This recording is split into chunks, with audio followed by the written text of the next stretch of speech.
Hello and welcome to my channel. I'm Ava, and I share real stories from the corners of the world, stories taken straight from people's lives.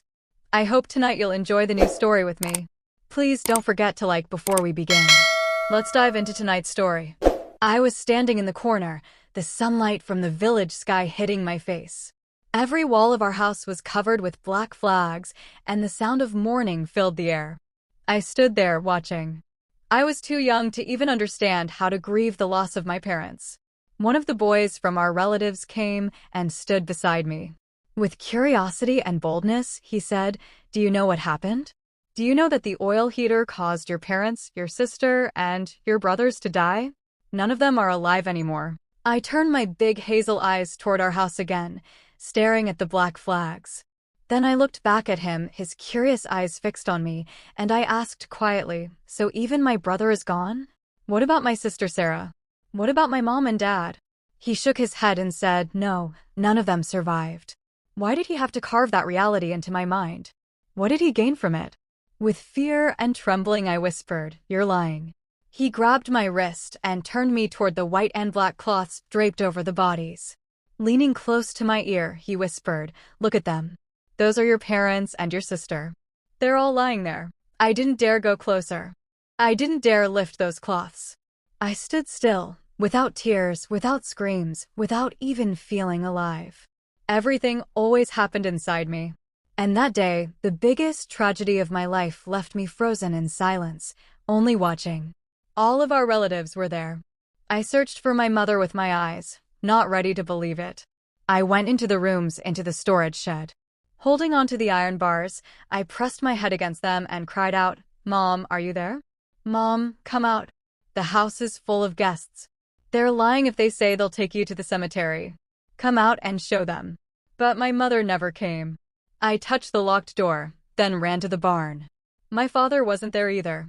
I kept wandering around the house, convincing myself maybe they had gone to the orchard. Choking back tears, I returned to where the crowd had gathered. One of my aunts saw me and knelt in front of me, crying. I muttered, "Mom and Dad went to the orchard. They didn't take me with them." The moment I said it, I broke down crying. On the outside, I was crying about them going to the orchard, but deep inside, I was slowly beginning to realize what had really happened and what tragedy had fallen on me. Shouts and cries filled the place. Suddenly, my sister Layla arrived. She had married and moved to the city. From afar, she ran straight to the bodies lying under the cloths. She collapsed on them, wailing, screaming, as people tried to calm her, but she could not be calmed. Meanwhile, I was in the cemetery, playing with the village kids, pretending life was normal. A little farther away, my parents, sister, and brothers were being buried. I was an unwanted child, the kind of child that arrives when a family already has 3 grown kids, all ready for marriage, and then suddenly the mother finds herself pregnant again. She tried everything not to bring me into the world, but fate had other plans. Against all odds, I was born. Later, when I grew up, I asked myself, why was I so stubborn to come into this world? What was waiting for me here that I clung to life so desperately? When the dirt games ended, someone pulled me by the arm and dragged me toward the graves. I saw my sister Layla, sitting at the edge of the open pit, crying her heart out as others tried to comfort her. They brought me closer. I tucked my golden hair behind my ear and just stood there. Layla opened her arms wide and hugged me tightly, sobbing uncontrollably. A few people were crying the hardest: my brother's fiancé, my sister Sarah's fiancé, my sister Layla, and one of my aunts. These 4 couldn't stop wailing. After the ceremony, we returned home. For 2 days the house was crowded with mourners. I still didn't fully grasp what had happened. But from the 3rd day, when everyone left, my real loneliness began. That's when the grief sank in. I was suffocating in every corner of the house. Everyone thought I was just a child and didn't take me seriously. But I wandered through every room, every place in the village, searching for my family. I opened the storage door hoping to see my mother. I peeked into the guest room imagining I'd catch my sister secretly meeting her fiancé. But no one was there. That night, in the silence of the village, I realized the cruel truth. They had all abandoned me in a single night. The night before they died, my old aunt, who lived next door, came over and told my father she had been scared to sleep alone lately. My father said, "I'll send Muhammad to stay with you." But Muhammad refused, saying, "Her house smells weird, I'm not going." My father, realizing it would look bad if no one went, sent me instead. So I went there and slept the night. In the morning when I woke up, I learned that while I had been away, my entire family had been poisoned by oil fumes and had died in their sleep. I'd told you before how hard I fought to stay alive. This was another example. A week later, my sister Layla sat dressed head to toe in black. Her face was pale as chalk, her lips cracked. I went to her, placed my hand on her shoulder. She turned, gave me a faint smile, and opened her arms. I rested my head on her shoulder and whispered, "Layla, when is Mom coming back?" "Where did Mom and Dad go?" "Did they go to Mashhad?" "They kept telling me to behave, not to be a bad girl, so they could take me to Mashhad too. But in the end, they didn't take me." "It's okay, just tell them to come back soon. At least let me sleep a few more nights and wake up to see them here again." Layla suddenly burst into tears and, turning to our aunt, cried out, "Please take her away from me. She's tearing my heart apart." "Auntie, I can't take this. I wish I could die too. If it weren't for Golab, I wouldn't have lived a moment longer." My aunt scolded her. "Get up, pull yourself together, girl. Your husband is left on his own and look at you like this. Get up, take care of your husband, take care of your life. The world hasn't ended. This grief is heavy, but life put this weight on your shoulders because it knew your heart could bear it. Get up, my daughter, go wash your face, return to your life. You'll have children, you'll start over. The earth is cold, and with time this pain softens. I'll raise Golab here and marry her off one day." Layla turned to look at me and then said to our aunt, "I can't. I'll take Golab with me. I can't leave the only sister, the only reminder of our parents, in this village. Golab must live with me.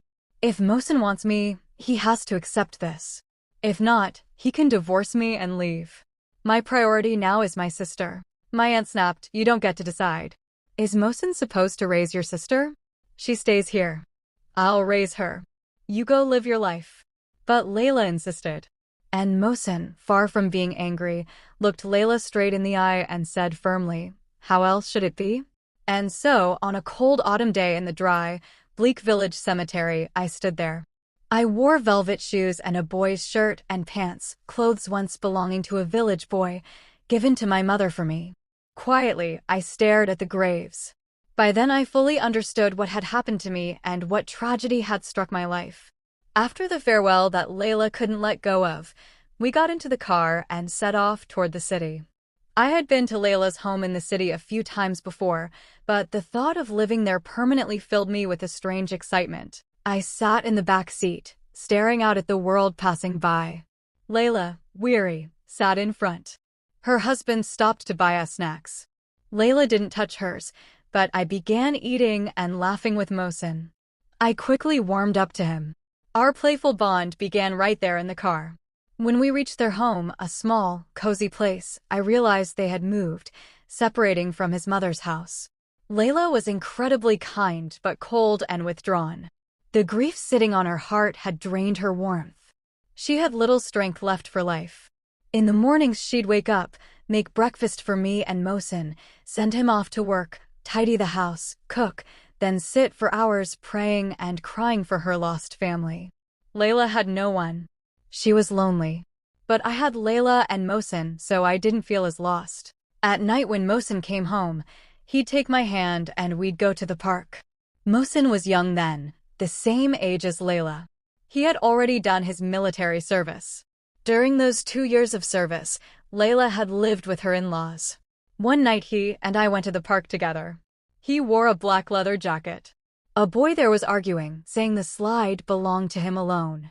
He wouldn't let anyone else use it. I told him, "You can go down once, then me." But he kept saying, "No, it's all mine." Mohsen glanced at the boy, then at me. "Why did you come to me?" he asked. "Couldn't you handle him yourself?" I looked back at the boy. He was taller than me. With a hidden fear I said, "No, I just said it. If you don't want to fight him, I can do it myself. But you know, I'm a girl. It's not really proper for me to fight and cause a scene." He tried to suppress a laugh. He grabbed me, stared into my eyes, and said, "It won't bring dishonor. Go on, hit him. Come on, hurry. And if after you hit him he runs away, you can ride him as much as you want. If you don't have the guts, then just stay here and watch him from a distance. You know, I figured out that you're a spineless girl." I stared back at him. His words struck me deeply. Before he could finish, I lunged at the boy, grabbing his hair. He was bigger than me, but I clung to him like glue. He couldn't move his hands or feet. I could only kick him with my smaller legs. His stomach made it hard for him to breathe. Poor boy, he cried and ran away. From that moment on, I discovered a strange, incredible strength within myself. I realized that when I needed something, I didn't have to call for anyone.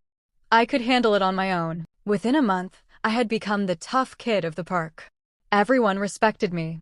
With Mohsin, we would go to the park, and all the children would gather around. I decided who could ride, who couldn't. Mohsin loved seeing this. You know, he wanted me to grow up independent. Being an orphan, he thought I should learn to take care of myself. Layla, however, was frustrated by my behavior. She wanted me to be a polite, calm, well-behaved girl. But she couldn't handle Mohsin's approach. At the same time, her own depression and fatigue left her too drained to interfere with me and Mohsin. She could only watch us from afar with regret. There was a boy named Abbas. He was big with a large stomach. Mohsin didn't get along with Abbas' father. One day, we were sitting in the park. Abbas' father was so proud of him, always thinking his son was stronger and bigger than everyone else. He loved looking at his son and showing him off. Now that I'm older, I think, well, let him enjoy it. Why should Mohsin get upset? But at the time, Mohsin was frustrated by Abbas' father's bragging so much that one day he said to me, "You can hit Abbas too." I looked at Abbas. He was at least 7 or 8 years older than me, with a body the size of my father. I swallowed hard and looked at Mohsin. He smirked and pulled a cigarette from his pocket. He said to me, "Don't tell Layla." I winked and said, "I won't." I wanted to change the subject, but he hadn't forgotten. He looked at me again and said, "What? You can't hit him?" 5-year-old kids shouldn't be boasting to me, because I'm the real deal. Everyone is afraid of me, everyone. They only fear you when a boss fears you. I thought you were really brave, but now I see you're not a girl at all. I wrapped my arms around my narrow waist and, twisting my body as he instructed, looked at Abbas with fear. He was breaking a watermelon with his knees and eating it with his hands. He could have easily beaten me. I turned to look at Mohsin, searching for support. Mohsin saw my face, laughed, and then went back to smoking, unconcerned, unaware that I wasn't giving up. I found a big brick. Abbas, poor thing, was sitting on a bench. I approached from behind, lifted the brick with all my strength, and struck him on the back of the head. In an instant, he fell to the ground, and the watermelon flew into his throat. Trembling and terrified, I quickly ran away. Mohsin was the only one who saw me there. I hid in a corner, watching from a distance. Everyone else was hitting Abbas back to help him breathe and dislodge the watermelon. Abbas, from the blow he had received, was on the verge of passing out. The scene was chaotic. My entire body shook. Mohsin had given me a false courage. The courage he gave me, he also took back. After that day, I never raised my hand against anyone again, never fought with anyone. 3 months later, I started school. Layla and Mohsin didn't have much money and couldn't buy me much. Even so, every night I was grateful for the uniform and school bag they had gotten me. For the first 2 or 3 years, their financial situation wasn't great. But later, the inheritance from Layla and me reached Mohsin. Mohsin was very smart. He multiplied that inheritance several times and, through the business he started, became wealthy. Gradually, their life began to prosper. 3 years after I came to their home, Mohsin's situation improved steadily. During this time, people began to whisper, wondering why Layla and Mohsin didn't have children. Every morning Layla would take me to school. I later discovered she would secretly visit a doctor to find out why she couldn't get pregnant. Her mother-in-law often taunted her, both because she was raising me and because she couldn't have children herself. Recently, we had given Mohsin a little inheritance, which seemed to quiet her mother. Of course, Mohsin never allowed anyone to interfere. No one dared speak in front of him. But when he went out, his mother would start nagging. So, Layla secretly tried to solve her problem, though outwardly she acted as if one day we would soon have a child nearby. Perhaps it was God's will that she hadn't become pregnant yet. Days passed. More than being close to Layla, I became close to Mohsin. I grew older, sometimes introverted, sometimes returning to my cheerful, sweet nature. I did whatever I could to get through life. Once or twice a year we would visit the village, so Layla could pay respects to my parents and siblings. Each time she met her two fiancés, her grief worsened. Seeing their life made her feel even worse. One thing was clear, Layla never forgot this tragedy, never came to terms with it. 13 years had passed. I was 17 in my final year of school. Layla continued to try everything to have a child. Over these years, everyone told Mohsin to leave me and Layla, but he remained loyal to his wife and their life together, even without children. Honestly, I could never replace a child for them. I was more of a friend to Mohsin and a companion to Layla. It wasn't that they didn't need a child, I never acted like a child in their home. During all these years, Layla never treated me as her daughter. She raised me in the best possible way, but I still felt some reserve toward them. I couldn't speak freely about everything. About 6 months ago, I had started dating a boy. I wanted to get married and leave their house, not because they were bad, but because I wanted to start my own life. His name was Arash. I had been with him for 6 months. I liked him very much. He became my companion during lonely moments. Whenever I needed him, he was there. Together, we would sneak past Layla and go out. Layla was simple, sad, and depressed. She was almost without patience, intelligence, or focus, yet incredibly kind. Every day I would go out with Arash to the nearby parks, cafes, and streets of the city. I made memories with him everywhere. My heart had fallen for him. I loved him dearly. The only gift he ever gave me in those days was a cheap ring. We spent our time together until one day I discovered that, besides me, Arash was also close friends with my best friend. I experienced a heartbreak like no other. I felt so devastated that I could hardly bear it.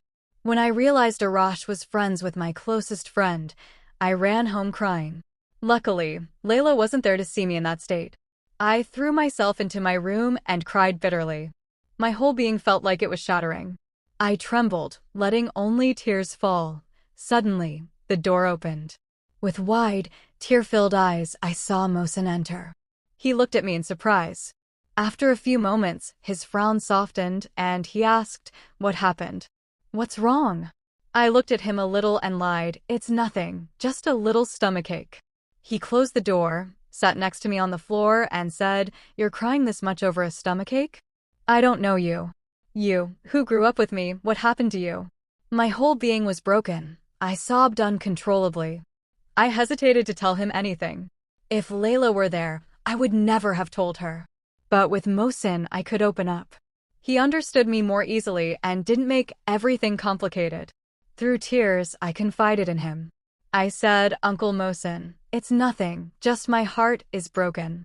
It seems humans have to go through heartbreak once in life, and then we spend the rest of our days chasing that broken heart." I leaned against the backrest, looked at him, and shared my story about school. I told him about Arash's gallery, how handsome and charming he was. At first, I didn't want him. I knew such things were wrong and that Layla would be upset. The first time, he was persistent. I was sad and kept my head down. After several more encounters, I eventually liked him. But as soon as I did, he distanced himself. I began adjusting my school route to pass by a shop. I pursued him until, after a few displays of affection, he gave me his number again. I thought he truly cared for me. I imagined him proposing before I graduated, picturing a happy future and even imagining how many children we'd have. I never expected he'd be friends with my best friend.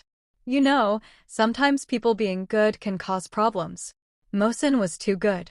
If it had been Layla, she would have gotten angry, scolding me, Get up and shut your mouth. Since when do you play around like this when someone's heart is broken? Don't think about these foolish things anymore. But Mohsin wasn't like that. He understood me. When I said my heart was breaking, he understood exactly what I meant. Unfortunately, my misfortunes began here. I was a young girl, and Mohsin was the only person who truly understood me. At the same time, this heartbreak ignited the first flames of my life. Mohsin talked to me a lot that day. He told me he had also experienced heartbreak, explaining that all creative people go through it. Then, for the first time, he mentioned that maybe someone like Layla might never experience heartbreak.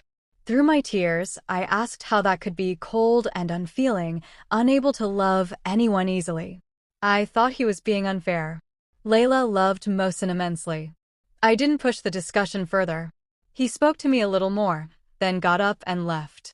The next night, when I was in the saddest state, he called out to me, "Golab, where are you? Come out." I went out of my room. I had cried for 2 full days. My eyes were swollen. Layla glared at me but, with her natural kindness, asked gently, "What happened? Does your heart still hurt?" I nodded. She smiled and said, "Of course it can go to school." Mohsin said, "I called you to get ready. Let's go out for a walk together." Layla, sitting in front, frowned and said, "Go out in this cold? Forget it. Stay home. It's warm and comfortable here." Mohsin, with a small frown, said, "Fine, then you stay. Golab, get ready. Let's go out for a walk. Maybe it'll change your mood." Embarrassed, I said, "Thanks, I'll stay home." I really needed to go out, but I didn't want to appear that way. Even though I said I wouldn't go, he insisted. Mohsin got up and said, "Get ready and wait for me by the door." I glanced at Layla. He turned down the volume of the TV and quietly said, "I'm not coming. I have a headache. It's cold, my feet hurt. You go out for a walk and come back home." "Okay," I said, and went to my room. I put on my pants and quickly left the house. Mohsin was waiting at the door in his car, handsome, stylish, with an expensive car under him. Honestly, Layla didn't suit him much. Over the years, she had become broken, and Mohsin seemed like he was just flourishing. At that time, he was around 37, still in his prime and good-looking. Layla, instead of being a 33 to 34-year-old woman, seemed more like a 48-year-old. Worn out and wearied, I opened the car door, sat down, and he started driving. That night, Layla wasn't there to complain about the loud music. Mohsin had turned it up as high as it could go, and we both sang along, lost in the world. Sorrow was born with me. It won't let me go. My eyes were full of tears, but he had grown too mature to cry. Yet, the pain in his life was subtly reflected in the way he sang with such heartfelt intensity. We arrived at a busy street in the city. He lowered the volume slightly and asked, "What do you want me to get you? Tea? Coffee?" I looked at the large shop in front of us and said, "Ice cream. Vanilla ice cream with pineapple chunks. If they have truffle, sprinkle some on top." His eyes widened. "Ice cream in this cold, in the middle of winter?" I laughed and said, "Yes, I want ice cream." He got out of the car, bought himself a coffee and me my ice cream. When he sat back down, I scooped a spoonful and held it toward him, saying, "You eat first." He laughed and said, "You don't mind feeding me?" I shrugged and said, "No, I don't mind." He leaned over, took a bite, then leaned back. I started eating my ice cream while he sipped his coffee slowly. Suddenly he asked, "How did you find out Arash and your best friend are together?" A lump formed in my throat instantly. I whispered, "I saw a necklace in Arash's pocket. I thought it was for me, but then I saw it on my best friend. Since I became friends with Arash, my best friend has been distant from me.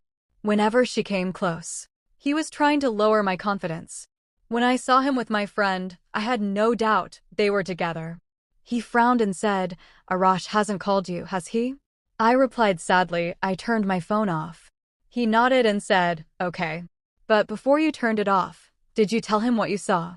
I shook my head. People, when they discover a truth, shouldn't go back to the one who lied 1,000 times and ask, "Why did you lie to me?" The 1,000th lie in their life is already there. What I saw needed no further proof, denial, or extra words. I understood that they were together. I'd let go of Arash, but that didn't mean my heart wouldn't miss him. It didn't mean I wouldn't be sad. I wished I had never fallen in love. Every corner here held a memory with him. He smirked and said, "So you were really embarrassing us." I lowered my head in shame. Changing the topic, he asked, "Will you give me another spoonful of ice cream?" I laughed and said, "I wish you had 2 spoons." I put the ice cream in my mouth. He shrugged and said, "Since childhood, I've been eating your leftovers. Never thought ice cream could taste so good in cold weather." Then he started driving again, cruising through the streets. It was midnight, and we were hungry. He bought 2 bites of meat for us and 1 for Layla. We ate in the car and delivered Layla's to her room. I was changing clothes when I heard Mohsen say to Layla, "I got you a meat bite with the sauce you like." I said, "She's picky, she won't let the salt spill." "I brought it just the way you like it, come eat." I immediately heard Layla's cold voice, "I won't eat it. Don't know if it's washed or not." "I can't eat it, you eat it." Mohsen, frustrated, said, "Don't eat it, I'll throw it away." No matter what Layla said, he threw the bite into the trash. The next morning, I woke up to find Mohsen sitting a little away from me on the bed. It was the first time he had come into my room. I had grown up with him, but seeing him lying there in a short top made me nervous. I pulled the blanket over myself and awkwardly said, "Good morning." He smiled faintly and said, "Good morning. Get up, go to school." Nervously, I said, "I won't go." He frowned and said, "Go to school. Show them they couldn't crush you. You think your heart is broken, but years later, you'll realize this heartbreak was nothing. Don't show them they could destroy you. Pretend you left a rush. Don't hide, go to school. You're not a cowardly girl." Mohsen's words affected me deeply. He could easily give me confidence or take it away. After he spoke a little, I got up, put on my school uniform, and headed to school. At school, Parisa came up to me, curious and a bit fearful. "What happened? Why haven't you come for 2 days? Your phone's off." I called a couple of times. I looked at her coldly and said, "I was busy the past 2 days. We went on a trip. Today I want to sit with Samira." Her eyes widened. I shrugged and said, "So you can quietly think about Arash." I thought she was just watching leftovers, but she was really noticing the remnants of my relationship. I could have been so angry that I crushed her, but I didn't want to. At school, I went to sit with Samira, a calm and gentle girl. After school, I saw Mohsen's car in front of the school. Surprised, I went to him. He laughed and said, "I don't care about my brain. I was just wandering around all day and thought I'd pick you up." Embarrassed, I smiled and thanked him. As soon as I sat, he went to a nearby shop and bought me a sandwich. I said, "Layla made lunch, don't worry." He said, "The sandwich here is better than your sister's cooking. Eat, you'll like it." The sandwich was delicious. From that day, my connection with Mohsen started. Before him, there was a stranger who had raised me. Mohsen was different. He was there during my worst and saddest days. Instead of just being Uncle Mohsen, he became simply Mohsen. Eventually, I started skipping school to go out with him, cruising around, having fun, and returning home. By agreement, I didn't tell Layla about anything that happened with Mohsen, and he didn't tell her either. During those days, Layla would get up, go to the nursing home, cut their hair, trim their nails. She was fixing their faces, adjusting the straps, taking their measurements, and sewing their clothes. While Layla was busy with such work, I was lost in a filthy love with Mohsen. I didn't realize when it happened, but suddenly I found myself completely in love with him. Everything I did was to get his attention. He became my entire world, and at night, I got frustrated thinking about why he was sleeping in Layla's room. I thought it was one-sided until one afternoon in the car, while I was laughing, he suddenly looked serious and quietly said, "There's a plum stuck on the corner of your lip." My lips were red from eating the plum. I asked, "Where on my lip?" and felt the warmth of his touch. Moments later, he softly whispered, "I cleaned it for you." Mohsen wasn't bad, and neither was Layla. She was like an angel. Before that day, Mohsen was always proper, single, raised me in a way that I never heard a tiny complaint from him. I swear I don't know how it happened, but this misplaced love between us occurred. Before I realized it, I was in his arms. We were sure Layla wasn't coming.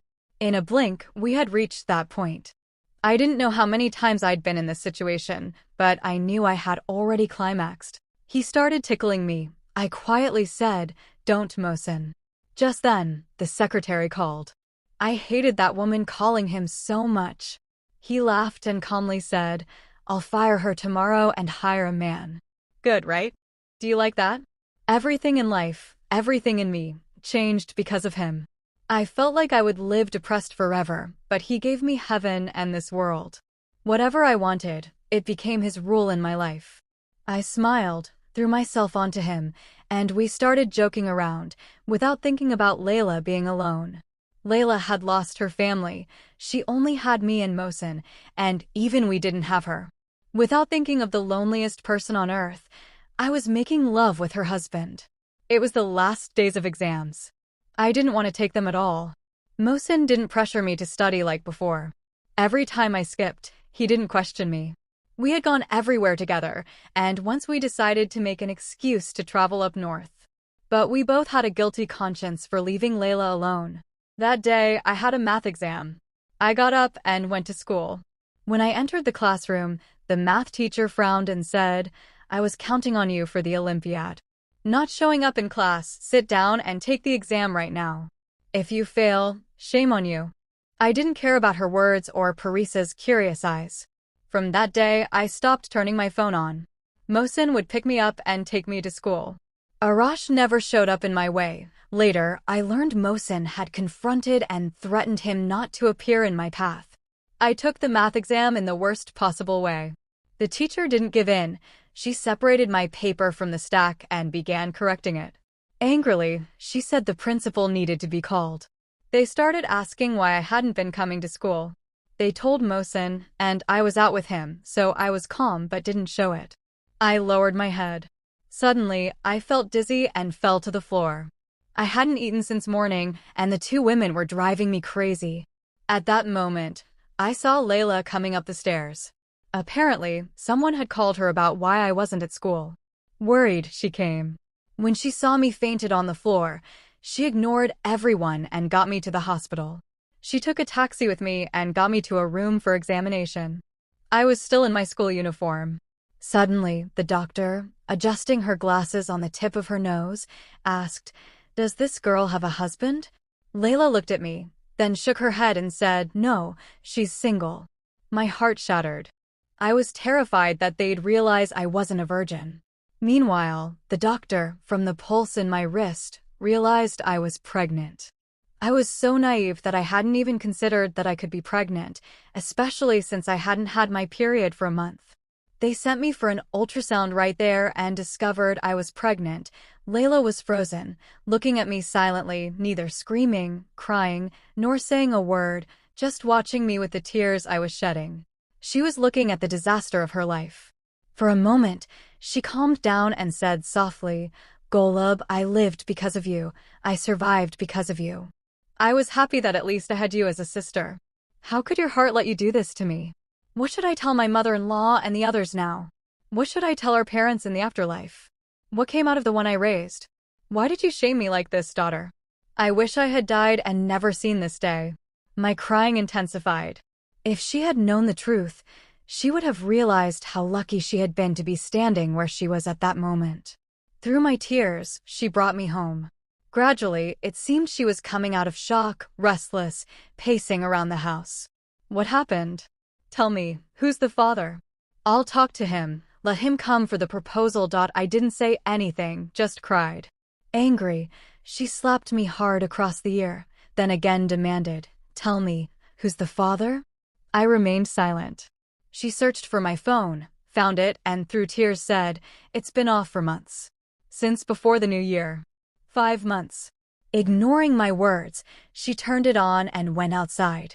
I ran after her and said, "Arash is not who you think he is. Hang up. Don't call him. It will ruin our reputation more. In the city, he can do this easily because he's not with me." She slammed the phone into my face. It was the first time she had raised her hand at me that day. Then, screaming and crying, she said, "So what should I do? Talk. Tell me, who's the father?" No matter how much she asked, I didn't answer. That night, Mohsin came home from work. As usual, I was in my room. Unaware of anything, he sat, ate his food, then went to his room. As usual, he secretly came into my room. The moment he entered, I cried and said, "Mohsin, I'm pregnant." I expected him to panic like I did, but to my surprise, he said with joy, "Are you serious?" I wiped my tears and said, "Layla knows. I regret it. I was wrong to do this. I don't want this child. I was a reckless girl. I'll leave your life. I'd marry anyone, even an old man, but I don't want Layla to know how unfaithful I've been. Please, Mohsin, leave me alone." While I was pleading and crying, he looked at me with tearful eyes and said, "After years of longing to be a father, what are you saying? Of course I won't leave you. I fell in love. I became a father. Do you think I'll just leave you?" During our conversation, I noticed Layla frozen, staring at Mohsin and me. She didn't say anything, but Mohsin cried a lot. After all efforts, he went out at night. I cried and begged her, "Sister, don't go. You have nowhere to go." She turned back, looked at me full of words, and said, "Good, you knew I'm alone in this world, living only for your hope. How could you leave me alone? Have you ever hit rock bottom in life? This is what it feels like." I was in such a state, regretting my actions, but it had already happened, a scandal that had occurred. Layla left. She didn't even give a chance to talk and filed for divorce. Mohsin's investigation revealed she had gone to a nursing home and was working as a caregiver. I wanted to go there, but Mohsin didn't allow it. He didn't let me go to school either. Of course, I couldn't go to school with my growing belly. He didn't let me follow Layla. After separating from Layla, I married Mohsin. Now, 2 months later, my child was born. Mohsin was very happy, but I was upset. He also refuses to give my sister her dowry, saying she is foolish and will spend the money at the nursing home. I can't understand how my sister is doing. I can't see her. I'm left with the baby, who cries endlessly, and a love that makes me want to end everything when I think about it. During this time, my feelings toward Mohsin changed, but he still loves me, even more than before. He's happy, cheerful, but I'm not. I'm regretful, and I have no choice. I ask you, tell me what I should do. Should I go visit Layla or not? Mohsin and Layla hadn't been in contact, so why was she so upset? They had been emotionally divorced for years. My actions were wrong, but I wish Layla would give me another chance. I miss her and I regret it. Thank you for listening to my story so far. Please guide me.